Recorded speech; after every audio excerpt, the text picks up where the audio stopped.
तो भाइयों एक और टेस्ट मैच, एक और टेस्ट सीरीज गई अपने हाथों से और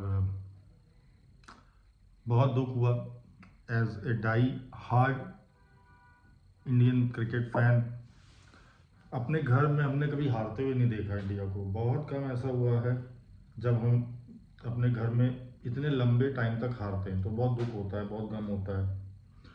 लेकिन सही बात बताइए, ये टीम डिजर्व भी नहीं करती थी जीतना, क्योंकि जितना उथल पुथल, जितना हाय तौबा इस टीम के अंदर मचा हुआ है ना, ये टीम डिजर्व नहीं करती है। जिस टीम ने पिछले 16 टेस्ट मैचेस में 37 या 38 चेंजेस किए हैं, 37 या 38 चेंजेस का मतलब आप समझ रहे हो, उसमें से 3 तो रिटायरमेंट हो गए, चलो मानते हैं। रोहित, कोहली, अश्विन 3 रिटायर हो गए। 2 3 4 इंजरीज की वजह से होंगे कि बुमराह इंजर्ड होता रहता है और कोई प्लेयर इंजर्ड हो गया, शुभमन गिल जैसे इंजर्ड हो गया। लेकिन फिर भी हमको हर मैच में 2 चेंजेस करने पड़ रहे हैं, तो इसका मतलब प्रॉब्लम है कहीं पे और उसको सोचने की जरूरत है, उसको सॉल्व करने की जरूरत है। लेकिन सॉल्व तो तब करेंगे हमारे गौती भैया, मेरे गौती भैया। सॉल्व तो तब करोगे ना जब प्रॉब्लम पता होगा। गौती भैया तो प्रॉब्लम ही नहीं मानना चाहते हैं। वो कह रहे हैं सब कुछ ठीक चल रहा है, वो कह रहे हैं कि सब कुछ ठीक है, मैं टीम बना रहा हूं जो 10-15 साल तक सर्व करे, जो 10-15 साल तक अच्छा खेले। अरे भैया 10-15 दिन तो अच्छा खेल के दिखाओ पहले टेस्ट मैच। 10-15 साल तो बहुत दूर की बात है। ये मैं कह सकता हूं कि ये इंडिया की सबसे वीकेस्ट टेस्ट टीम है। वनडे और T20 की बात छोड़ दो, वहां पे प्लेयर्स कुछ चेंज हो जाते हैं, कुछ नए प्लेयर्स आते हैं, एक डिफरेंट एनर्जी के साथ आते हैं, तो उसको छोड़ दीजिए। ये सबसे वीकेस्ट टेस्ट टीम है इंडियन क्रिकेट हिस्ट्री की। जी हाँ, 1980s की भी अगर बात करें तो ये उससे भी वीक टीम है। एक्चुअली क्या है ना, ऐसा लगता है कि जैसे ड्रेसिंग रूम जो है ना इंडियन क्रिकेट टीम का, उसके अंदर चीजें सही नहीं हो रही है। देखिए, मैं थोड़ा बहुत क्रिकेट खेला हूं, खेलता भी रहता हूं। जितना मैं जानता हूं, अगर मैं एक प्लेयर हूं और मेरे को मालूम है कि मैं 1 डाउन जाऊंगा या 2 डाउन जाऊंगा, तो मेरा माइंड जो होता है ना उस हिसाब से सेट होता है। मैं जो दिमाग में सोचता हूं, मेरे को कल बैटिंग करनी है, 2 विकेट गिरेंगी अगर 5 रन पे, या 2 विकेट गिरेंगी अगर 50 रन पे, तो मेरे को कैसे खेलना है। अब सडनली मेरे को भेज दिया जाता है 7वें नंबर पे। अब 7वें नंबर पे मैं गया हूं तो मैं मेंटली तो प्रिपेयर्ड ही नहीं हूं ना। ये सब कहने की बात होती है, ये केवल कहने की बात होती है कि मैं किसी भी नंबर पे बैटिंग कर लूंगा। जैसे KL राहुल बोलते हैं, मैं किसी भी नंबर पे बैटिंग कर लूंगा, मेरे को इंडियन क्रिकेट को सर्व करना है। ऐसा होता नहीं है बॉस, ऐसा होता नहीं है। एज ए ओपनर आपने क्या किया है पिछले न्यूजीलैंड वाली सीरीज में और इधर वाली सीरीज में, कोई बहुत अच्छा नहीं किया है। ऐसा लगता है कि परफॉर्मेंस करने की एक भूख जो होती है ना, वो खत्म हो गई है। अब साई सुदर्शन को देख लीजिए, IPL का कॉन्ट्रैक्ट है अच्छा खासा, खूब पैसा आ रहा है, तो पैसे की भूख तो अब होनी नहीं चाहिए। रन बनाने की भूख भी कहाँ है, दिख ही नहीं रही है कि नहीं मेरे को खड़े होना है विकेट पे। चेतेश्वर पुजारा भाई साहब यहाँ पे बॉल लेता था, छाती पे बॉल लगती थी, हेलमेट पे बॉल लगती थी, 100 बॉलें खेलता था तो 3 बार फिजियो को बुलाना पड़ता था। ऑस्ट्रेलिया का वो टूर हमको याद है, इंडिया का वो टूर, इंडिया में जब आती थी साउथ अफ्रीका की टीम और इंग्लैंड की टीम, हमको याद है। लेकिन बंदा अपनी विकेट नहीं देता था, वहां से हम टेस्ट मैच जीतते थे। लेकिन यहां जील ही नहीं है, इच्छा ही नहीं है। बैट्समैन बॉल मिडिल नहीं कर पा रहा है, बॉलर की फेसर की बॉल स्विंग नहीं हो रही है, स्पिनर की बॉल स्पिन नहीं हो रही है, तो बचा क्या है फिर क्रिकेट में? क्या है, क्यों राहुल कैच छोड़ देते हैं? हाँ टफ चांसेस हैं, लेकिन इन्हीं चांसेस से तो मैच चेंज होता है ना।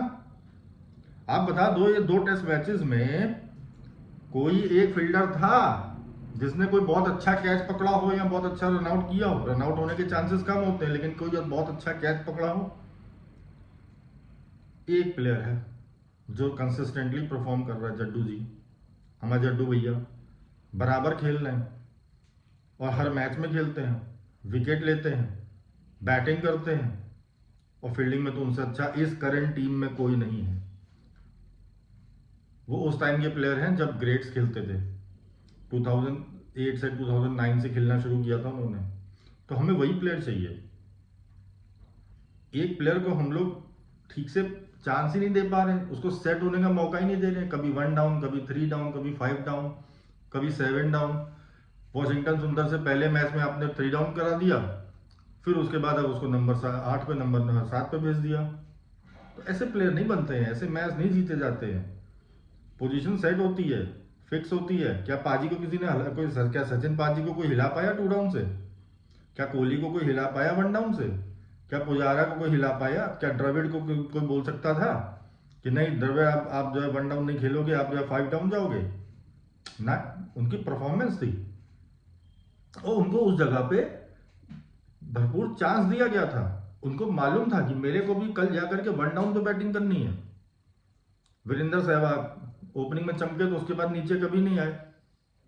हाँ, उनके साथी जो ओपनर थे वो चेंज होते रहे, वो उनकी परफॉर्मेंस थी, लेकिन वो तो कभी नहीं हटे।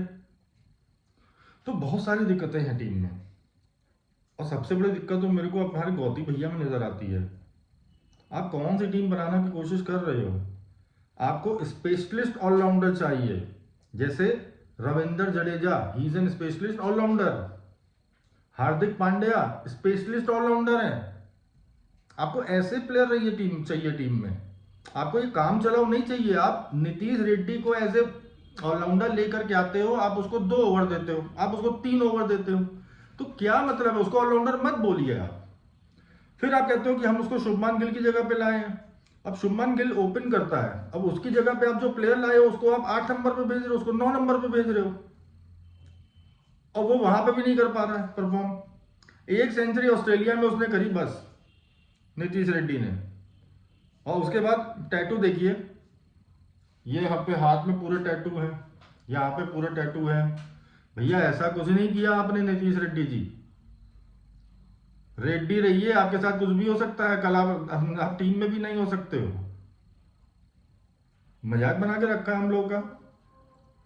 जब छुट्टी वाले दिन सुबह से लेकर रात में शाम तक जो मैच देखते हैं और देख रहे हैं कि हार रहे हैं। Disappointing, very disappointing. अब क्या इंडिया हम लोग को रॉन्ग प्रूव कर सकती है? कैसे प्रूव करेगी? देखिए भाई, साउथ अफ्रीका के कोच ने एक बात बोली। क्या बात बोली?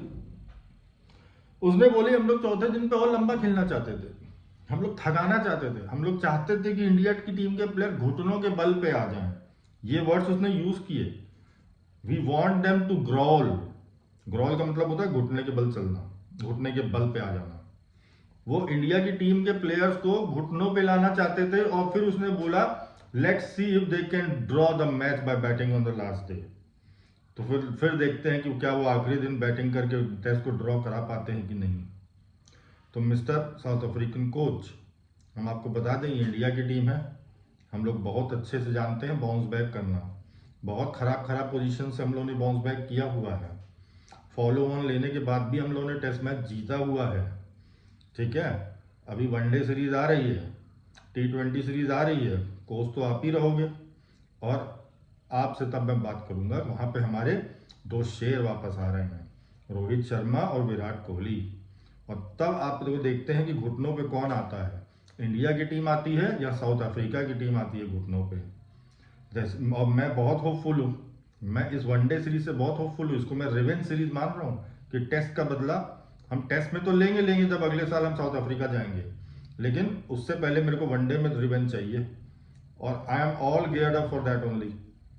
तो मिस्टर साउथ अफ्रीकन कोच, क्या नाम है आपका? कॉनरेड। तो तैयार रहिए, अपनी टीम के प्लेयर्स और बुला लीजिए जितना बुला सकते हो आप। आपको घुटनों पे आना होगा और इंडिया की टीम ला के रहेगी।